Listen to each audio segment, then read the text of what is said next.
Hi there, Genesis owners. Today in your 2021 Genesis GV80, we're going to be taking a look at and showing you how to install Curt's Class 3 2-inch trailer hitch receiver. And this is what our hitch looks like when it's installed. The cross tube is going to be hidden completely behind the bumper, so you're only going to notice the receiver tube here sticking out the back.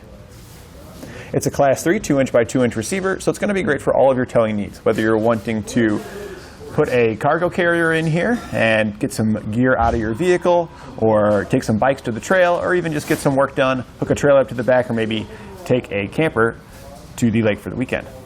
This hitch uses a 5/8" hitch pin and clip. Now, one doesn't come included with the hitch, but we've got plenty available here at eTrailer. We also have locking ones so you can protect your investment.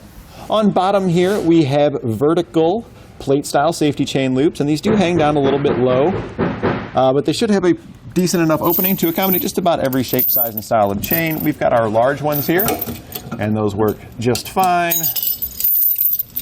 as well as our small one. This hitch offers a 600-pound tongue weight, which is the force going down on top of the receiver. And that's more than enough for a cargo carrier, fully loaded up to the max. You can get the largest one here at eTrailer and have no problem getting that in there. And that'll be more than enough for any trailer that you're wanting to haul here with your hitch. It also offers a 6,000-pound gross towing capacity, which is how much that it can pull behind it. And with 6,000 pounds, you could easily haul a trailer, a camper. You could do a lot of stuff with that. You have a boat, you could bring that along with you. So this hitch should just about meet just about all of your needs. Now I've got some measurements for you to help you when deciding on accessories. From the ground to the top inside edge of our receiver tube, it measures about 12.5 inches. This is important when determining if you need a drop, a rise, or a raised shank on any of your accessories. And since this one is so low, I do recommend a raised shank on your accessories. We also have another clearance point here at the bottom due to the vertical safety chains, and it looks like it's about 8.5 inches from the ground to the bottom here. So you just want to pay attention to that if you're taking this thing out on any trails or anything like that. And from the center of our hitch pin hole to the edge of our rear bumper, we're measuring right at about 5 inches. This is important when determining if your accessories will contact the bumper when inserted into the receiver tube, and if they can be placed in the upright storage position without contacting the bumper. Now that we've covered some of the features of our hitch, why don't you follow along with me, and we'll show you how to get it installed so you have the confidence to do it at home. We'll begin our installation underneath the vehicle by removing the bezels around our exhaust. You'll need a 10mm socket, and there are 2 nuts located just under the bumper straight up that we'll need to remove.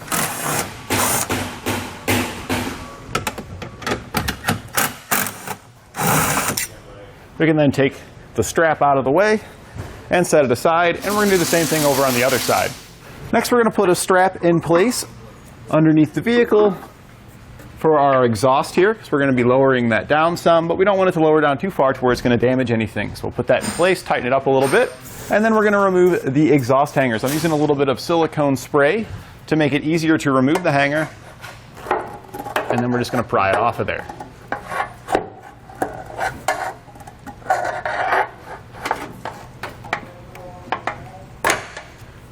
You could also pry it off in this direction as well, whichever one you find to be easier. Typically, though, it's usually easier to go with the outside.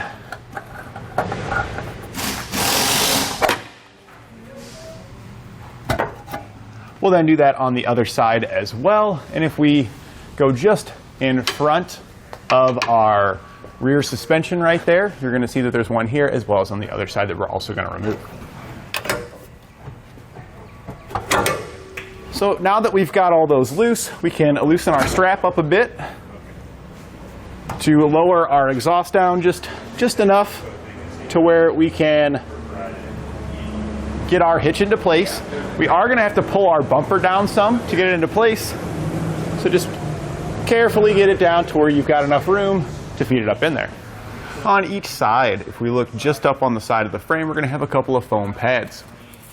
We're going to just peel those off of there, and that's going to reveal the weld nuts below. Just take your screwdriver and clean that out. And you'll want to do this on the other side as well, so that way we can get all of our hardware fed in. Next, we're going to lift our hitch into position, but I find it easier to prepare your hardware first. So take each of your bolts and put the conical tooth washers on them with the teeth facing away from the head of the bolt like this. Now with the next set of hands, we're going to lift it into position. You may need to pull down on the bumper a bit to get it to clear. Once you get it up above the exhaust, you just want to lift it up and line up the slotted holes with the holes that are pre-existing in the frame. And then we'll want to get a bolt started inside there. Once we get a bolt started on each side, the hitch will hold itself up, making it easier to install the rest of our hardware. Once you've got all of your bolts installed, we can go back and tighten them down with a 19mm socket.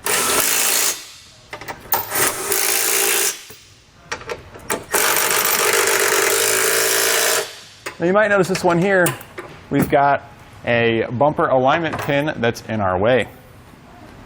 I'm just going to take a socket with an extension, I'm going to slide it on that alignment pin, and I'm just going to pull down. We'll do the same thing on the other side to get those tightened down. And then we can go back and torque our hardware to the specifications found in our instructions.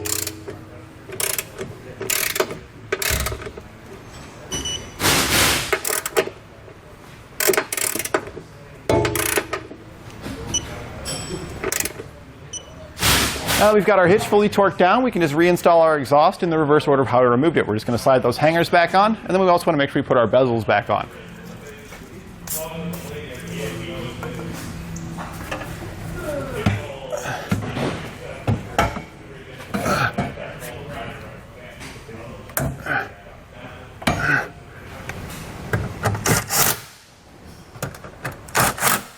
Lastly, we can remove our strap, and we're now ready to load up our vehicle with our favorite accessories and hit the road. And that completes our installation of Curt's Class 3 2-inch trailer hitch receiver on our 2021 Genesis GV80.